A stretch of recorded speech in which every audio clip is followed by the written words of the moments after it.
ಪಾಂಡವಪುರ ಬಾಲಕಿಯರ ವಿದ್ಯಾಸಂಸ್ಥೆಯಲ್ಲಿ ವಿಜ್ಞಾನ ವಿಭಾಗದ ನೂತನ ಕಟ್ಟಡ ಹಾಗೂ ಪಿಇಎಸ್ ಪಬ್ಲಿಕ್ ಶಾಲೆಯ ನೂತನ ಕಟ್ಟಡದ ಉದ್ಘಾಟನೆಯನ್ನು ಮಂಡ್ಯ ಲೋಕಸಭಾ ಸದಸ್ಯರಾದ ಹಾಗೂ ಕೇಂದ್ರ ಉಕ್ಕು ಮತ್ತು ಬೃಹತ್ ಕೈಗಾರಿಕಾ ಸಚಿವರಾದ ಎಚ್.ಡಿ. ಕುಮಾರಸ್ವಾಮಿರವರು ಉದ್ಘಾಟನೆ ಮಾಡಿದರು. ಪಾಂಡವಪುರ ಬಾಲಕಿಯರ ವಿದ್ಯಾಸಂಸ್ಥೆ ಆಡಳಿತ ಮಂಡಳಿ ವತಿಯಿಂದ ಕೇಂದ್ರ ಸಚಿವರಾದ ಎಚ್.ಡಿ. ಕುಮಾರಸ್ವಾಮಿರವರನ್ನು ಕಳಸದೊಂದಿಗೆ ಹಾಗೂ ಮಂಗಳವಾದ್ಯದ ಮುಖಾಂತರ ವೇದಿಕೆಗೆ ಕರೆತಂದರು. ಬಾಲಕಿಯರ ವಿದ್ಯಾಸಂಸ್ಥೆಯ ವಿದ್ಯಾರ್ಥಿನಿಗಳು ಎಚ್.ಡಿ. ಕುಮಾರಸ್ವಾಮಿರವರಿಗೆ ಶುಭಾಶಯ ನಾಮಫಲಕವನ್ನು ಹಿಡಿದು ಸ್ವಾಗತಿಸಿದರು. ವಿಜ್ಞಾನ ವಿಭಾಗ ಹಾಗೂ ಪಿಇಎಸ್ ಪಬ್ಲಿಕ್ ಶಾಲೆಯ ಕಟ್ಟಡವನ್ನು ಟೇಪ್ ಕತ್ತರಿಸುವ ಮುಖಾಂತರ ಉದ್ಘಾಟಿಸಿ ನಂತರ ಕೇಂದ್ರ ಸಚಿವರಾದ ಎಚ್.ಡಿ. ಕುಮಾರಸ್ವಾಮಿರವರು ಮಾಜಿ ಸಚಿವರು ಹಾಗೂ ಮೇಲುಕೋಟೆ ವಿಧಾನಸಭಾ ಕ್ಷೇತ್ರದ ನಿಕಟಪೂರ್ವ ಶಾಸಕರಾದ ಸಿಎಸ್ ಪುಟ್ಟರಾಜುರವರ ಜೊತೆಗೂಡಿ ಕಾರ್ಯಕ್ರಮವನ್ನು ದೀಪ ಬೆಳಗಿಸಿ ಉದ್ಘಾಟನೆ ಮಾಡಿದರು.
ಎಲ್ಲ ಗಣ್ಯರು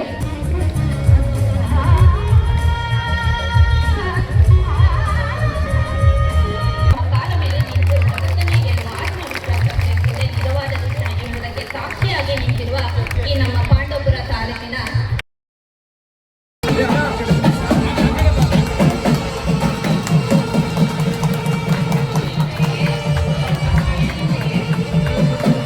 ಗ್ಲಾಸ್ ಐತೆ ಚುರಿಂದಿಕೆ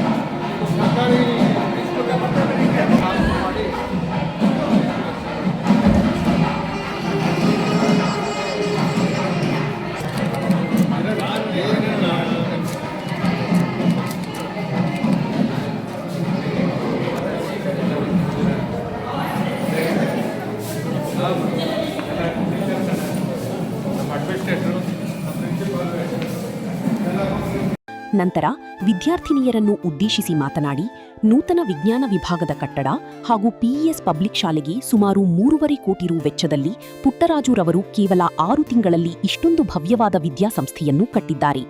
ಅದೇ ರೀತಿ ಇನ್ಫೋಸಿಸ್ ಸಂಸ್ಥೆ ವತಿಯಿಂದ 20 ಕಂಪ್ಯೂಟರ್ ವ್ಯವಸ್ಥೆಯನ್ನು ಮಾಡಿದ್ದಾರೆ. ವಿದ್ಯಾರ್ಥಿನಿಯರು ಈ ಕಂಪ್ಯೂಟರ್ ವ್ಯವಸ್ಥೆಯನ್ನು ಉಪಯೋಗಿಸಿಕೊಂಡು ಮುಂದಿನ ವಿದ್ಯಾಭ್ಯಾಸಕ್ಕೆ ಸಹಕರಿಸಿಕೊಳ್ಳಿ. ನಿಮ್ಮ ತಂದೆ ತಾಯಿಯರು ನಿಮ್ಮ ಮೇಲೆ ನಂಬಿಕೆಯಿಟ್ಟು ಶಾಲೆಗಳಿಗೆ ಕಳಿಸುತ್ತಾರೆ. ಕೊನೆಯವರೆಗೂ ಅವರ ನಂಬಿಕೆಯನ್ನು ಉಳಿಸಿಕೊಳ್ಳಿ.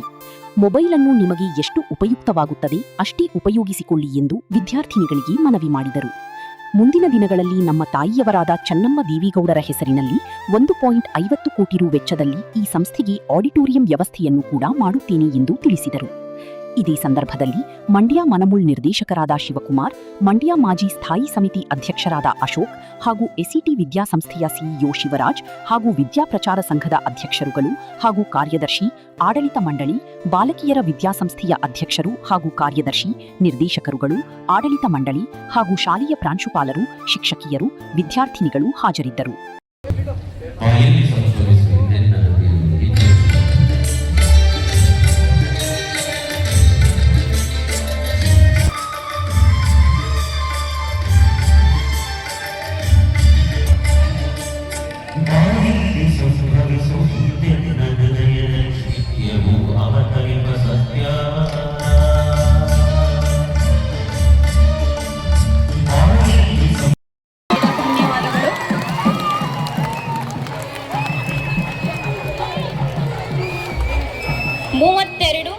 ಗಣಕಯಂತ್ರ ಅಂದರೆ ಕಂಪ್ಯೂಟರ್ಗಳನ್ನು ಕೊಡುಗೆಯಾಗಿ ನೀಡಿದ್ದಾರೆ. ಅವರಿಗೆ ನಮ್ಮ ವಿದ್ಯಾಸಂಸ್ಥೆಯ ಪರವಾಗಿ ಪೂರ್ವಕ ಧನ್ಯವಾದಗಳನ್ನು ಅರ್ಪಿಸ್ತಾ ಇದ್ದೀನಿ.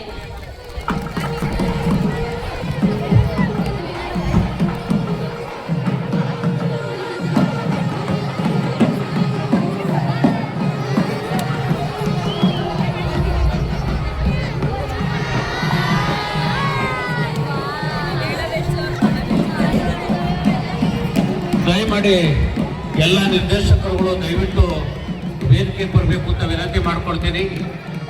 ವಿದ್ಯಾಸಂಸ್ಥೆಯ ಉಪಾಧ್ಯಕ್ಷರು, ಕಾರ್ಯದರ್ಶಿಗಳು ಹಾಗೂ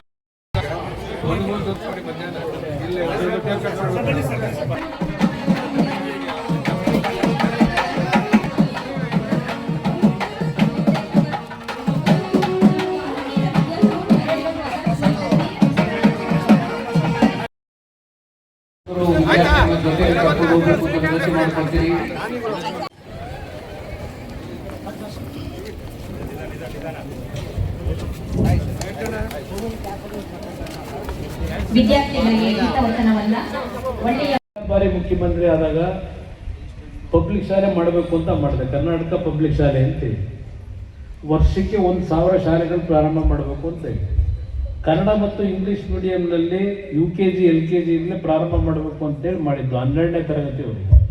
ಅಂದರೆ ಇವತ್ತು ಮ್ಯಾನೇಜ್ಮೆಂಟ್ ಸೀಟು ಅಂದರೆ 1.5 ಕೋಟಿ 2 ಕೋಟಿ ಕೊಡಬೇಕು.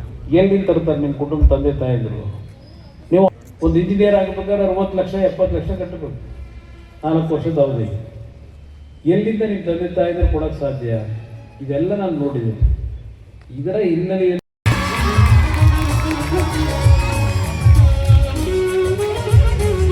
ಇಸ್ವಿನಲ್ಲಿ ಹಲವಾರು ಹಿರಿಯರೆಲ್ಲ ಸೇರಿ ಈ ಒಂದು ಪಟ್ಟಣದ ಮತ್ತು ಗ್ರಾಮೀಣ ಪ್ರದೇಶದ ಮಕ್ಕಳ ಒಂದು ಶಿಕ್ಷಣಕ್ಕೆ ಎಲ್ಲ ರೀತಿಯ ಸಹಕಾರವನ್ನು ಕೊಡಬೇಕು ಅಂತಕ್ಕಂಥ ಹಿನ್ನೆಲೆಯಲ್ಲಿ ಅವತ್ತು 1970 ಅಂದರೆ ಬಹುಶಃ ನಮ್ಮ ಹೆಣ್ಣು ಮಕ್ಕಳನ್ನ ಶಾಲೆಗಳಿಗೆ ಕಳಿಸ್ತಿರ್ಲಿಲ್ಲ. ಅಲ್ಲೆಲ್ಲೋ ಹಳ್ಳಿಗಳಲ್ಲಿ 1ನೇ ತರಗತಿಯಿಂದ 4ನೇ ತರಗತಿಗೂ ಇಲ್ಲ 5ನೇ ತರಗತಿ ಅಂತ ಒಂದು ದಿನಗಳಲ್ಲಿ ಬಹಳ ದೂರದೃಷ್ಟಿಯನ್ನ ಇಟ್ಟು ಹಲಗೆಗೌಡರ ಅದಿಯಾಗಿ ಹಲವಾರು ನಾಯಕರು, ಯಾಕಂದ್ರೆ ನನಗೆ ಎಲ್ಲರ ಒಂದು ಹೆಸರುಗಳನ್ನ ಹೇಳ್ತಕ್ಕಂಥದ್ದು ಸ್ವಲ್ಪ ಮಾಹಿತಿಗಳು ಕೊರತೆ ಸ್ವಲ್ಪ ಇದೆ. ಅವರೆಲ್ಲರೂ ಹಾಕೊಟ್ಟಂತ ಒಂದು ದಾರಿನಲ್ಲಿ ನಮ್ಮ ಪುಟ್ಟರಾಜವರು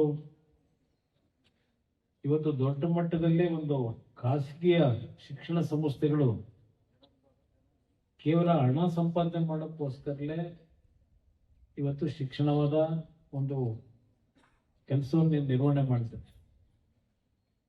ಈಗ ನಮ್ಮ ಬಹುಶಃ ಗೋಪಾಲಗೌಡರ ಪ್ರಾಸಿಕ್ಯೂಟ್ ತಿಮ್ಮೇಗೌಡರು ಮಾತಾಡ ಇವತ್ತು ಶಿಕ್ಷಣ ಕ್ಷೇತ್ರದಲ್ಲಿ ತುಂಬಾ ದೊಡ್ಡ ಮಟ್ಟದಲ್ಲಿ ಈಗಿನ ಒಂದು ಶಿಕ್ಷಣ ನಮ್ಮ ಮಕ್ಕಳಿಗೇನು ಅವಶ್ಯಕತೆ ಇದೆ ಅಲ್ಲಿ ಅವರು ಸ್ವಂತ ಏನ್ ಮಾಡ್ತಾ ಇದ್ದಾರೆ,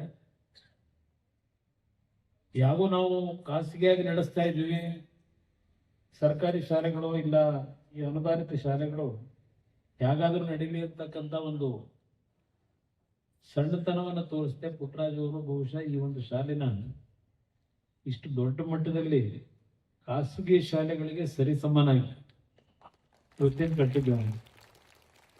ಇಲ್ಲಿ ನಡೆದಿರ್ತಕ್ಕಂಥ ನಮ್ಮ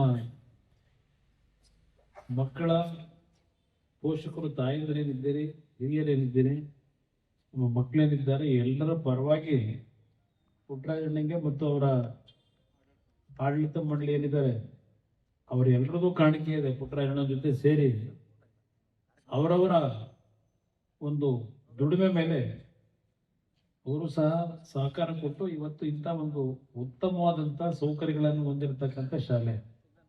ಇಲ್ಲೇನು ಅದರಲ್ಲೂ ನಮ್ಮ ಹೆಣ್ಣು ಮಕ್ಕಳಿಗೆ ಈ ಶಾಲೆಯನ್ನು ತೆರೆದಂಥದ್ದು ಹಿಂದೆ 1970ರಲ್ಲಿ. ಇವತ್ತು ಒಂದು ಉತ್ತಮವಾದಂಥ ರೀತಿಯಲ್ಲಿ ಈ ಆಡಳಿತ ಮಂಡಳಿ ನಿಮಗೆ ಶಿಕ್ಷಣ ಕೊಡ್ತಕ್ಕಂಥದ್ರಲ್ಲಿ ಪ್ರಾಮಾಣಿಕವಾದ ದುಡಿಮೆ ಏನಿದೆ ನಿಜಕ್ಕೂ ಶ್ಲಾಘನೀಯವಾದಂಥ ಕೆಲಸ ಮಾಡಿದ್ದಾರೆ.